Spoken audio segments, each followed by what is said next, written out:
E aí pessoal, tudo bem? Aqui é o Rony, professor de Física. Neste vídeo, nós vamos iniciar a abordagem do tema vetores e adição de vetores. Na física, nos deparamos com grandezas físicas escalares e grandezas físicas vetoriais. As grandezas escalares ficam caracterizadas por um número e sua correspondente unidade. A massa de um corpo, a área de uma superfície e o volume de um sólido são exemplos de grandezas físicas escalares. Uma grandeza vetorial, além de um número e de sua correspondente unidade, precisa de uma orientação. Esta orientação fica definida quando nós informamos a direção e o sentido do vetor no espaço ou no plano.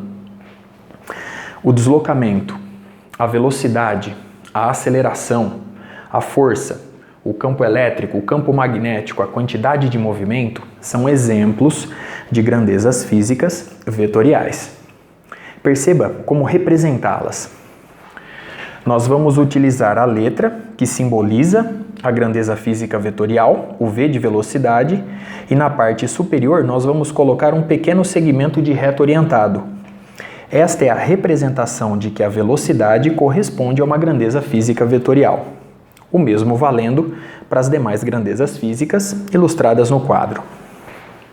Muito bem. Para representarmos um vetor no espaço ou no plano, nós vamos utilizar um segmento de reto orientado. Este vetor, por exemplo, pode corresponder ao deslocamento vetorial de uma partícula no plano da lousa. Então, observe muito bem como representar uma grandeza vetorial. Como representar um vetor. Muito bem. A partir de agora, vamos ver como caracterizar completamente uma grandeza física vetorial.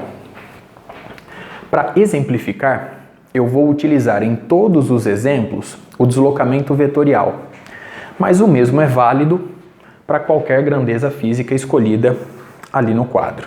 Muito bem. Então, vamos começar com este vetor representando o deslocamento vetorial de uma partícula no plano da lousa. Um vetor possui três atributos, como mencionei anteriormente: uma intensidade ou módulo, uma direção e um sentido. A intensidade ou módulo é obtida a partir do tamanho do vetor. Para simplificar, vamos admitir que os quatro vetores ilustrados na lousa possuem o mesmo tamanho, e esse tamanho corresponde a 10 metros.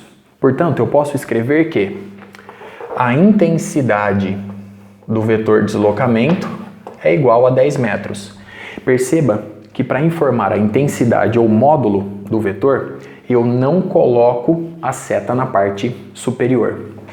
Você pode também escrever a intensidade ou módulo de um vetor desta forma, colocando o vetor em módulo e escrevendo a sua intensidade. Muito bem. A direção de um vetor fica definida pela direção do segmento de reta. Neste caso, a direção do vetor é vertical. E o sentido fica definido pela seta. Neste caso, nós temos um vetor apontando para cima. Então, desta forma, nós podemos caracterizar completamente aquela grandeza física vetorial. Sua intensidade ou módulo vale 10 metros, a direção vertical, sentido para cima. Vamos completar os demais? Vamos observar agora esse vetor deslocamento.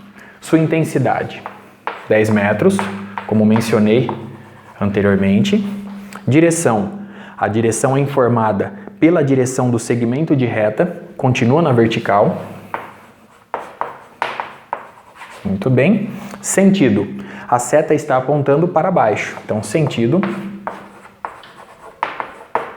para baixo. Muito bem. Vamos para o próximo. Observe o nosso vetor deslocamento. Sua intensidade, 10 metros. Lembre-se, intensidade ou módulo, essa medida é sempre positiva. A direção é dada pelo segmento de reta. Então, neste caso, nós temos direção horizontal. E o sentido é informado pela seta, para onde ela está apontando. Então, neste caso, para a direita. Muito bem. Para finalizar, vamos observar a última situação. Vetor deslocamento. Sua intensidade, 10 metros. Intensidade ou módulo, sempre positiva. Direção, horizontal.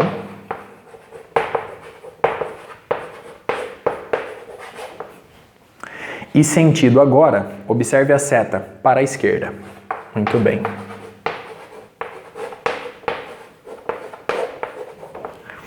Desta forma, nós podemos caracterizar completamente uma grandeza física vetorial. Basta informar sua intensidade, sua direção e seu sentido. Antes de finalizar este vídeo, vamos observar uma situação final agora. Vamos para um exemplo final. Vamos considerar, a partir de agora, a seguinte situação. Vamos construir aqui um sistema cartesiano no plano da lousa, com os eixos x, y e a origem O. Vamos agora desenhar no plano cartesiano um vetor deslocamento. Para simplificar, vamos admitir que ele tenha a mesma intensidade dos demais. Então vamos colocar aqui esse vetor deslocamento representado agora por Dzão. Muito bem. A intensidade do vetor deslocamento continua valendo 10 metros. Então vamos colocar aqui. Sua intensidade continua sendo igual a 10 metros. Porém, como eu informo sua direção e sentido neste caso? Como é que eu devo proceder agora? A convenção adotada neste caso é a seguinte. Nós vamos visualizar o ângulo θ que este vetor forma com o eixo horizontal, com o eixo x. Então, por exemplo, se o ângulo θ corresponde a 30 graus, a direção e o sentido desse vetor deslocamento fica caracterizada no plano. Observe por quê. A intensidade ou módulo vale 10 metros. E você termina informando que este vetor forma um ângulo de 30 graus com o eixo x.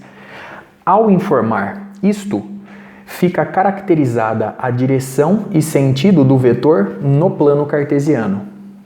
Por exemplo, se o ângulo θ vale 120 graus, o vetor deslocamento estará no segundo quadrante, nessa direção e sentido. Ele possui intensidade ou módulo igual a 10 metros e forma um ângulo de 120 graus com o eixo x. E ao informar o valor do ângulo θ, fica caracterizada sua direção e sentido no plano, ou seja, sua orientação. Muito bem. Perceba que essa convenção adotada assume que os valores de θ são positivos quando a grandeza vetorial rotaciona no sentido anti-horário. Perceba que eu informei para você valores de θ positivos. θ é igual a mais 30 graus. θ é igual a mais 120 graus. Pode ser que um exercício forneça para você um ângulo θ negativo. E aí? Como é que você deve proceder nesta situação? Neste caso, basta girar no sentido horário em relação ao eixo x. Por exemplo, digamos que o vetor deslocamento D possui intensidade ou módulo igual a 10 metros e forma com o eixo x um ângulo θ igual a menos 60 graus. Neste caso, o vetor deslocamento está nessa direção e sentido, formando um ângulo θ igual a menos 60 graus em relação ao eixo x. O sinal de menos serve apenas para informar que o vetor possui essa direção e sentido, obtida a partir de sua rotação no sentido horário em relação ao eixo x. Então, neste caso, nós podemos colocar aqui, de acordo com a convenção adotada, menos 60 graus. Muito bem.